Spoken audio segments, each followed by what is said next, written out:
Some of you who don't make the practice of hitting the reset button, and what I mean by that is finding a place alone, a solitary place like Jesus did in Luke's chapter 4 and 5, and throughout other portions of Scripture in the New Testament.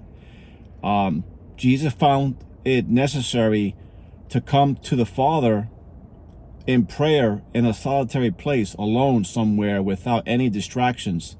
And some of you are just so burdened and so distracted by shiny objects, you don't find any time or even think about when was the last time you even made the effort to find that place.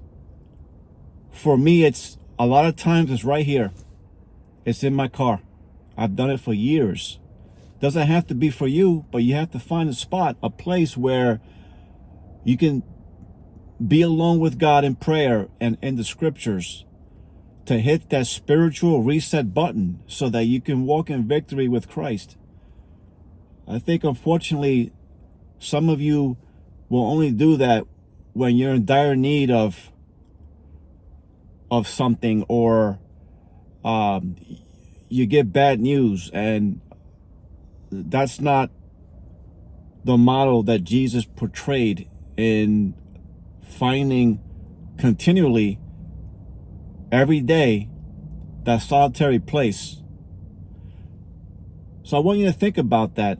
Find that place if you haven't, and make it a practice. It is a discipline, and it is hard in that this world, the world system, will pull you away constantly, just constantly bombard you with worries, problems. If you have a lot of hobbies, that can pull you away. And so I want to just read a couple of scriptures, and then I'll land the plane as far as some points that you can follow that's helped me tremendously, and I hope that it will for you. Luke 4:42. At daybreak, Jesus went out to a solitary place. Some translations will say in the morning. And that's important, because at the start of the day, you want the Lord guiding you and your thoughts and your heart. And then Luke 5:16. But Jesus often withdrew to lonely places and prayed.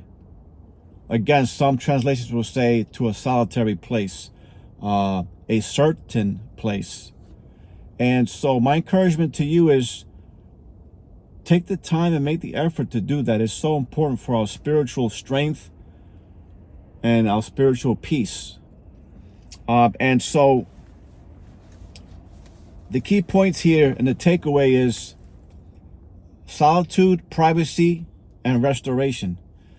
Solitude, again, as I stated, is finding that certain place and making it a daily practice. And if possible, even pockets of time during the day. A lot of times I'll just take 30 to 60 seconds and just during my lunch break or in between stops at my job to just reflect on the Lord and just pray, which is a good practice, to pray continually throughout the day, as the scriptures say, to pray without ceasing. And so the second is privacy.